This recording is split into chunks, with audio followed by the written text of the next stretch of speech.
Elizabeth at Literary Princess. If you are new here, welcome. I have a PhD in English literature with a focus on Victorian women novelists, and as you might expect, I love to read. So yes, if you've been here a while, you know that that little introduction has changed. I officially defended my dissertation successfully on August 7th, so Thursday of last week. I think this should be when I'm posting this. And I'm very happy. It's a kind of surreal. I've been partying basically all weekend. It's Monday when I'm filming this. Yeah, I've been doing a lot of celebrating. I am incredibly, incredibly happy to be done. The defense went extremely well. My committee was very engaged. They really liked my work, so that is always really nice to hear. And yeah, so all that's left for me to do is to submit my dissertation to the graduate school after writing the abstract, because I still haven't done that because I hate writing abstracts, because I already wrote the thing. Why should I have to write it in a shorter form? Anyway, that's not what we're talking about today, but I did want to give you that little life update. Today I have an installment in my 18th century novel project, and we are going to be talking about The Female Quixote by Charlotte Lennox from 1752. So this was the book I read in June. It's August. Yeah, things were crazy in July. Between finishing the dissertation, a wedding, being on vacation, and then my grandmother was in the hospital literally all month. It was an insane month, so I did not get this filmed until today. So you will be getting 2 18th century novel project videos in fairly quick succession because I have already finished the one for after this. So we are going to start with a bit of history and a summary of the novel before moving into what I saw as the major themes and ending with my thoughts on this as a book. Let's jump in. We actually know very little about Charlotte Lennox's life. We know that she was born sometime between 1720 and 1730 as Charlotte Ramsay. We know that she died on January 4th, 1804. She was Scottish, but she actually lived in New York from 1739 to sometime in the 1740s. Her father was lieutenant governor. When he died, she ended up being sent back to England alone. She was supposed to go live with a female relative, and I can't remember if the female relative had died or something, but there was no one there, so she had to provide for herself. So she published her first work, which was Poems on Several Occasions, in 1747. And around that same time, married Alexander Lennox. It was not a good marriage. Apparently he was a dick. She continued writing to support herself.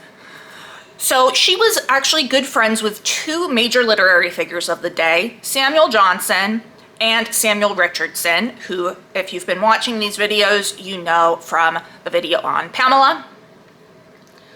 So Richardson is actually the one that published The Female Quixote in 1752. So what is this book about? This book follows Lady Arabella. She is a young woman who has been raised in seclusion because her father had some tiff with somebody in the city and went out to his country estate and never returned. So she has been very sheltered.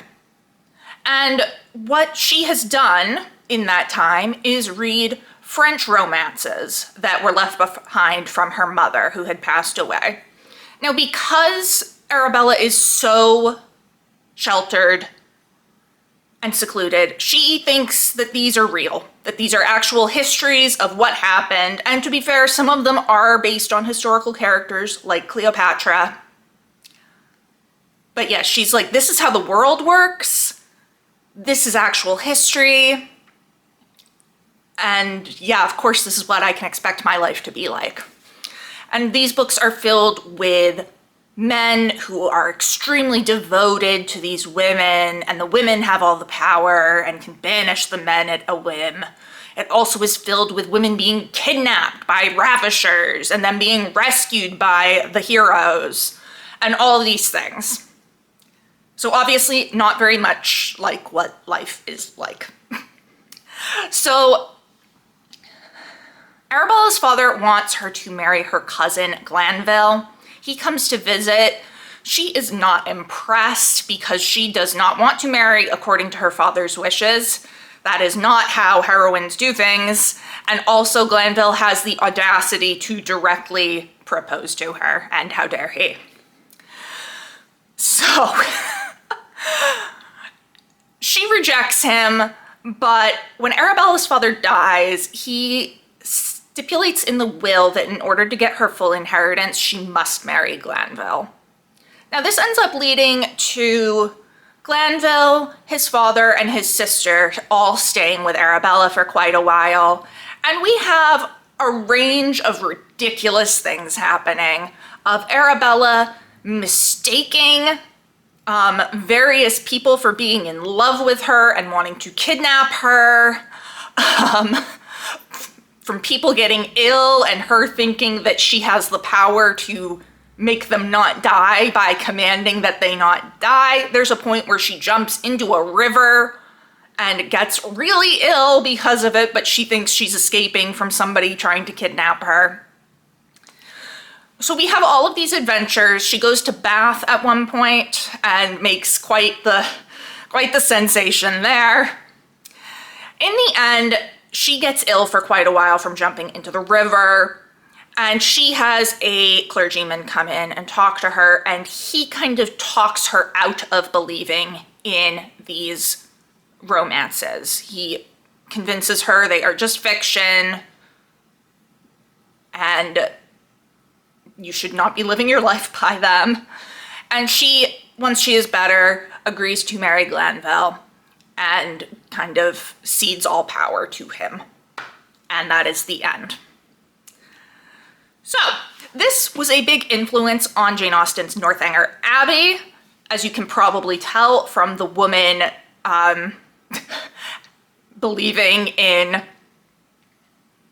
that novels are kind of real. Also, the setting of Bath. It's very short time that we're in Bath in this, but I did notice that. I was like, oh ho ho. I see you, Jane Austen. There was also quite a bit of controversy about the authorship of the second to last chapter, which is where the clergyman is talking with Arabella. So that chapter kind of switches styles a bit, and many people believed that this chapter was written by Samuel Johnson instead of by Charlotte Lennox. There's a whole essay in the back of my edition on why this is bullshit. Starting with the fact that the similarities in style that people have noted between Johnson and that second to last chapter is more of somebody mimicking his style, because there are a lot of ways that it doesn't match up. So what's more likely is that Lennox modeled the clergyman and his way of talking on Johnson. Maybe she talked with him to get some ideas, I don't know, but it is very, very unlikely that he wrote it. Charlotte Lennox wrote it. And we need to stop attributing things by women to men. Anyway, so that is the history and the summary. Let's move into the major themes. So the first of the major themes is, of course, this issue of novels and if they are dangerous to read because they might cause people to believe they are real.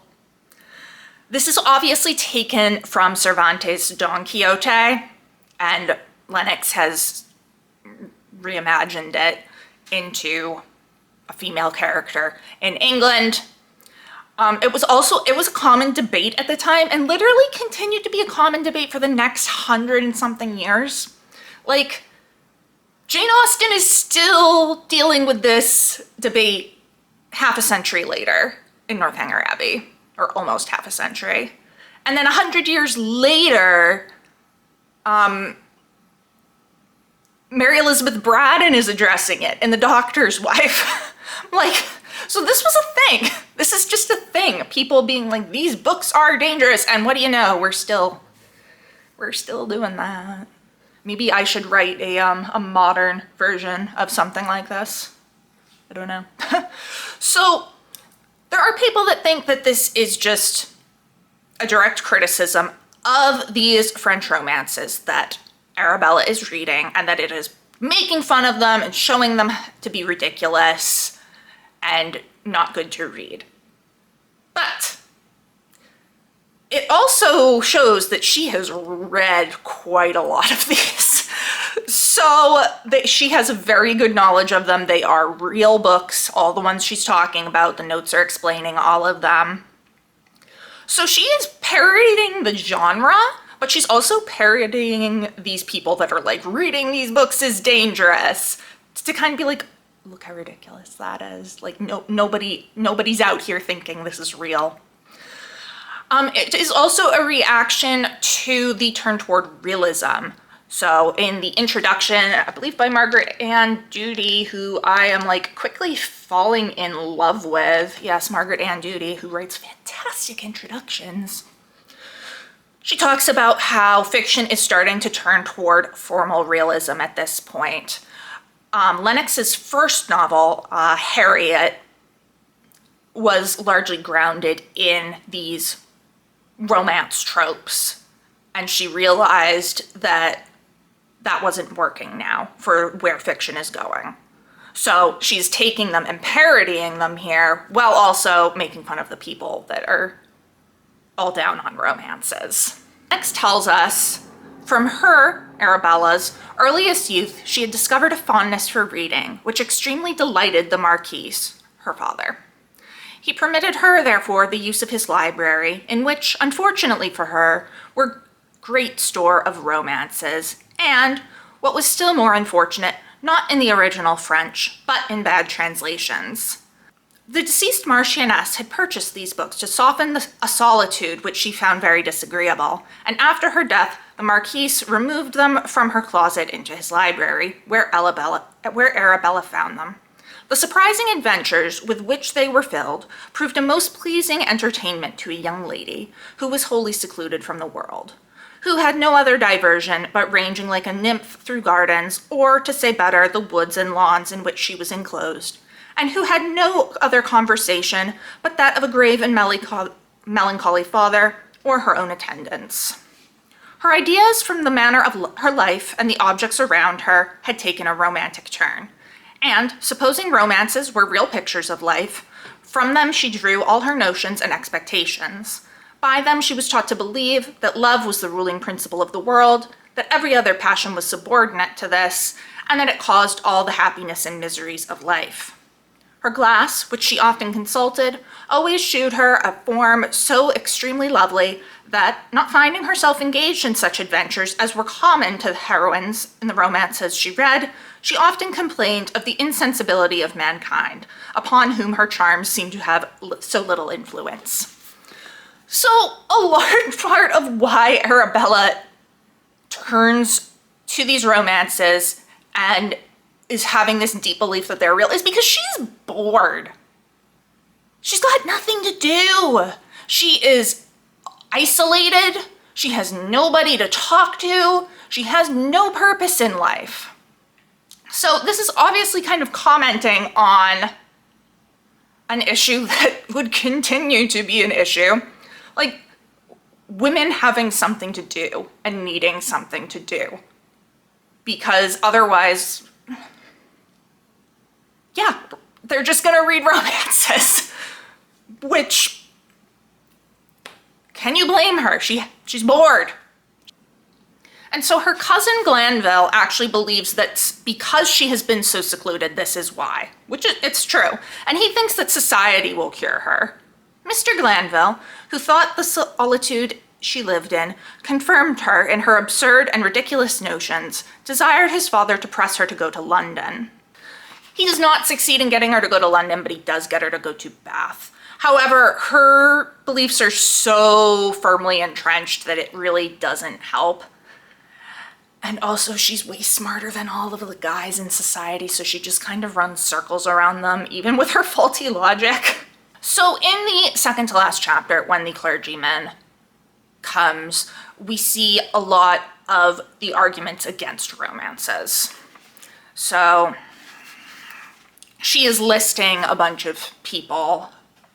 To the names of many of these illustrious sufferers, I am an absolute stranger, replied the doctor. The rest I faintly remember some mention of in those contemptible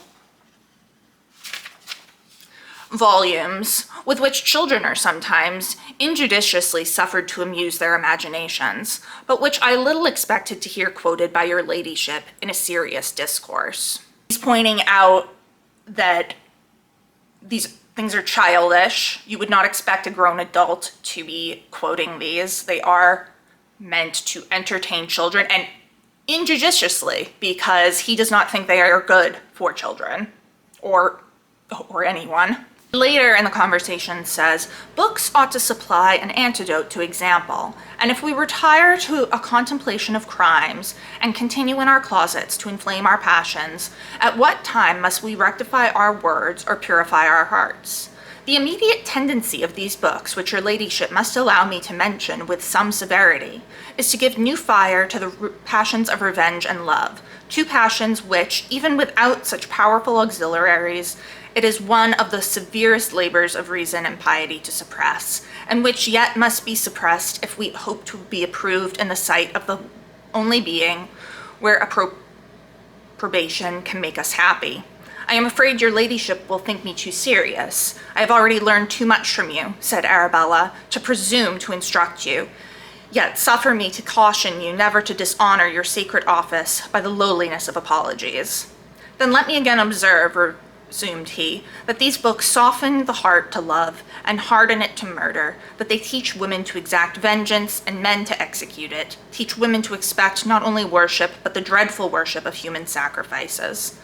Every page of these volumes is filled with such extravagance of praise, expressions of obedience, as one human being ought not to hear from another, or with accounts of battles in which thousands are slaughtered for no other purpose than to gain a smile from the haughty beauty who sits a calm spectress of the ruin and desolation, bloodshed and misery, incited by herself. It is impossible to read these tales without lessening part of that humility, which by preserving in us a sense of our alliance with all human nature keeps us awake to tenderness and sympathy, or without impairing that compassion which is implanted in us as an incentive to acts of kindness. If there be any preserved by natural softness or early education from learning pride and cruelty, they are yet in danger of being betrayed to the vanity of beauty and taught the art of intrigue. It goes on, but I think that is sufficient enough to give you an idea of the clergyman's argument. So because this ends up like turning Arabella away from romances, a lot of people think that that is Lennox's opinion. However, we also have this other character, the Countess of Blank, so the Countess we'll call her, who shows up earlier and who it seemed was going to be the one to bring Arabella to reason. And she actually is very familiar with these romances and enjoys them. The Countess comes in and starts conversing with Arabella in the way the way Arabella herself converses, talking of these heroines and whatnot. And the men are like flabbergasted. The men are like, I don't understand what is happening. But the Countess is using the discourse that Arabella has to kind of bring Arabella around. So at one point, Arabella, in the style of romance, entreated the Countess to favor her with the recital of her adventures. At the mention of this request, the lady conveyed so much confusion into her countenance that Arabella, extremely embarrassed by it, though she knew not why, thought it necessary to apologize for the disturbance she seemed to have occasioned in her.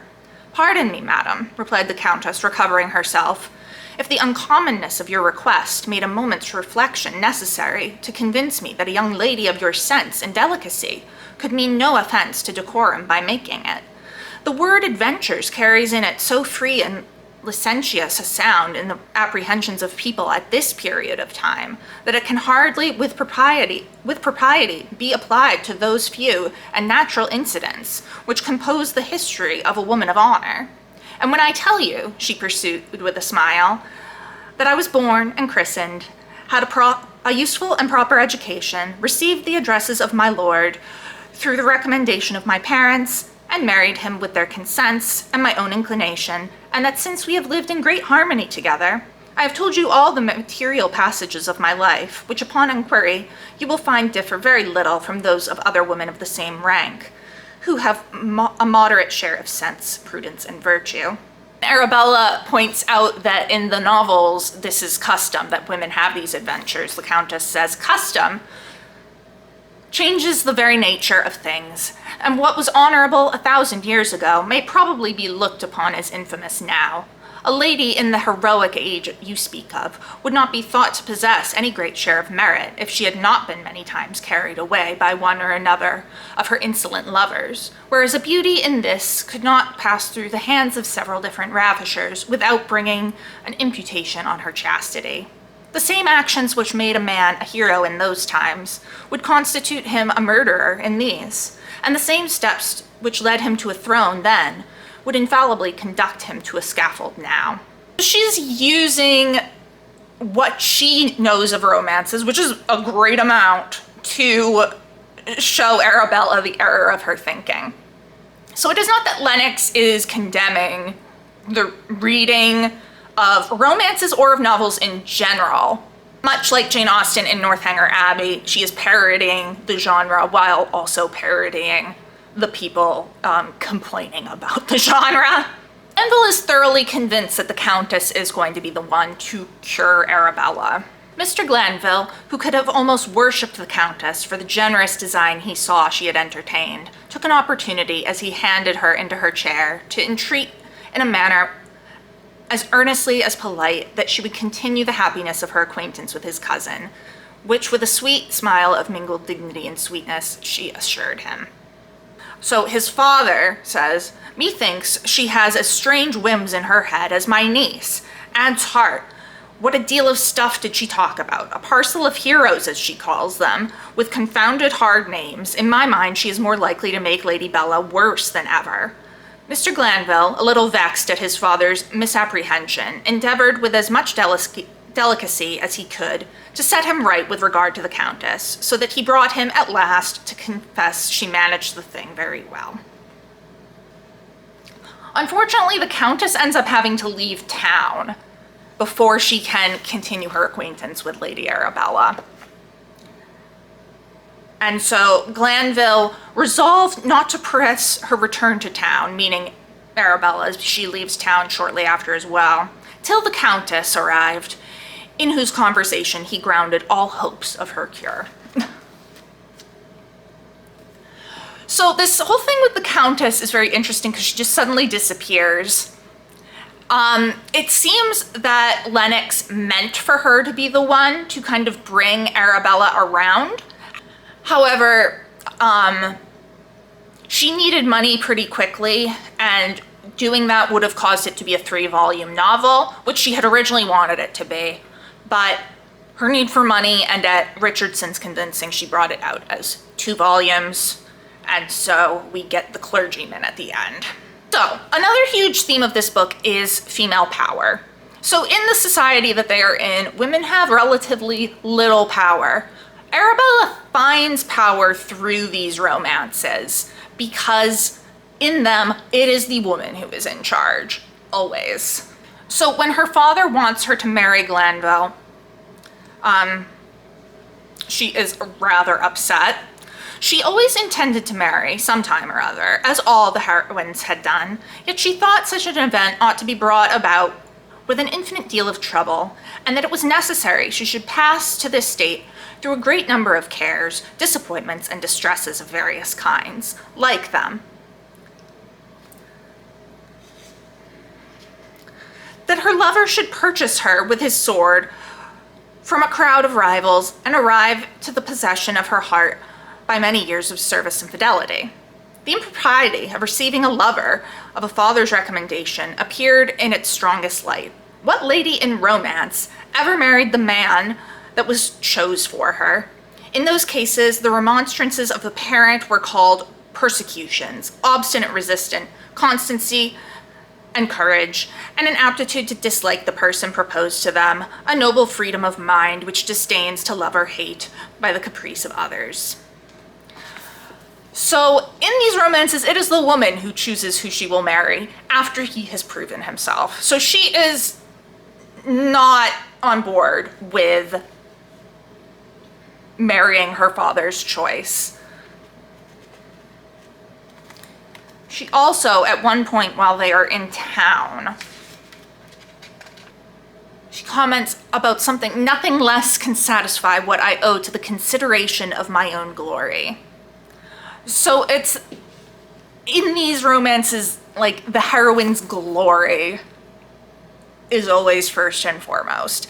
And the heroines expect obedience from the male heroes. So Arabella is not enthused when Glanville just doesn't respond to her like attempts to command him. So she turns from him abruptly, and striking into another walk, ordered Lucy to tell him she commanded him not to follow her. Mr. Glanville, however, who had no notion of the exact obedience which was expected of him, would have gone after her, notwithstanding this prohibition, which Lucy delivered in the most peremptory manner, after her lady's example.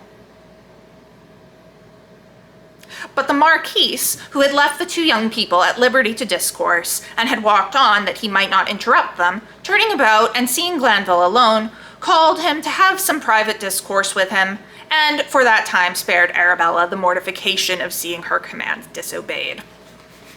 So Glanville has no idea. He's clueless. So once he's kind of figuring things out, he is falling in love with her, and he thinks she's weird, but however, as he was really passionately in love with her, he resolved to accommodate himself as much as possible to her taste and endeavor to gain her heart by a behavior most agreeable to her. He therefore assumed an air of great distance and respect, never mentioned his affection, nor the intentions of her father in his favor. So he's like, okay, I'm gonna play along. And he is slowly learning to obey her silent commands, to leave when she wants him to leave. At one point, Glanville is extremely ill and is in danger of dying, and Arabella thinks that if she commands him to get well, he will get well, because he is dying of love for her. And he does not start getting better. And she says, since my empire over you is not so absolute as I thought, and since you think fit to reserve to yourself the liberty of dying, contrary to my desire, I think I had better resolve not to make any treaty with you. So she's really expecting a lot here. But in a world where women have no power, where women are expected to marry who their fathers want them to marry, and who, if their father says you're gonna live in seclusion out in the country, that's what we're gonna do. Of course, these romances are appealing to her, and largely because she is very intelligent. So at one point, she's conversing with her uncle, the baronet.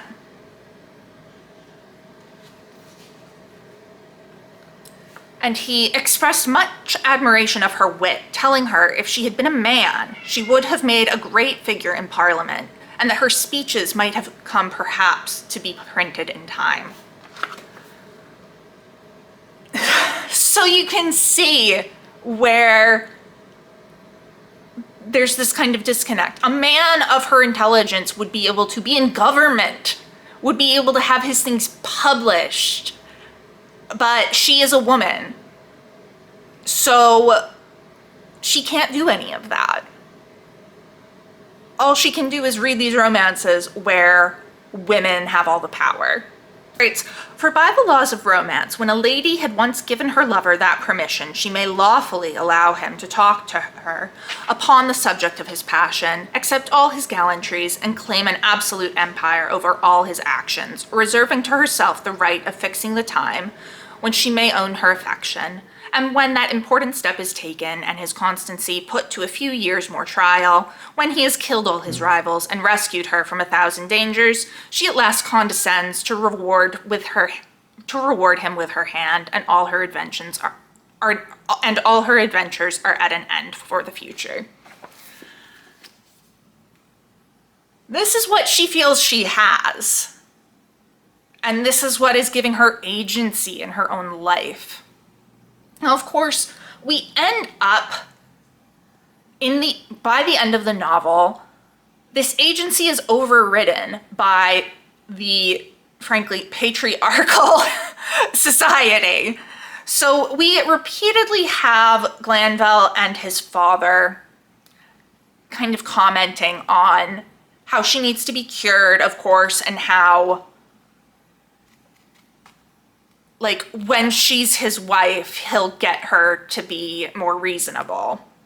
And Glanville actually wishes at one point that her father had made her kind of marry him.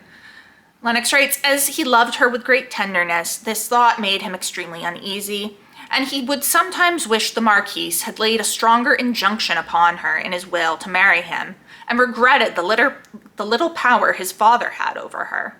But he was too generous to dwell long upon these thoughts, and contented himself with resolving to do all that was honorable to obtain her without seeking any assistance from unjustifiable methods. So we're supposed to think well of him because he doesn't try to bring in more patriarchal authority, but also, like, he's over there wishing that her father had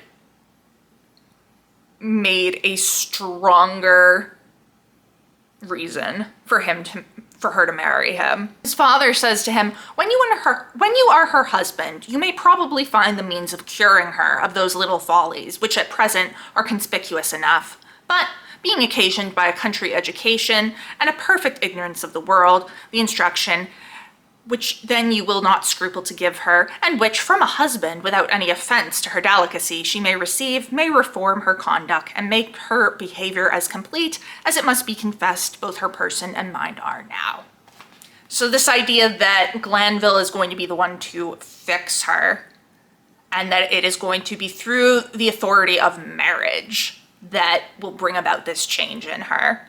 Now, it is not Glanville that ultimately gets her to acquiesce her power gained through these romances. However, it is a clergyman, another figure of patriarchal authority.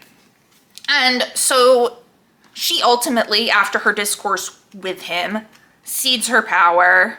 Therefore you have observed in me any dangerous tenets, corrupt passions, or criminal desires. I conjure you to discover me to myself. Let no false civility restrain your admonitions. Let me know this evil which can strike a good man with horror, and which I dread more, as I do not feel it.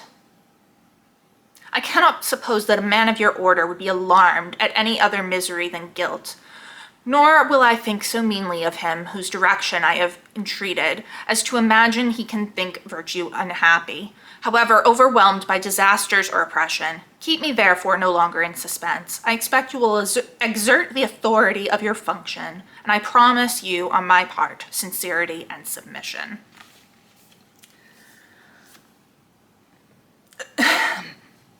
And then, after this, in the final chapter, she cedes her power to Glanville when agreeing to marry him.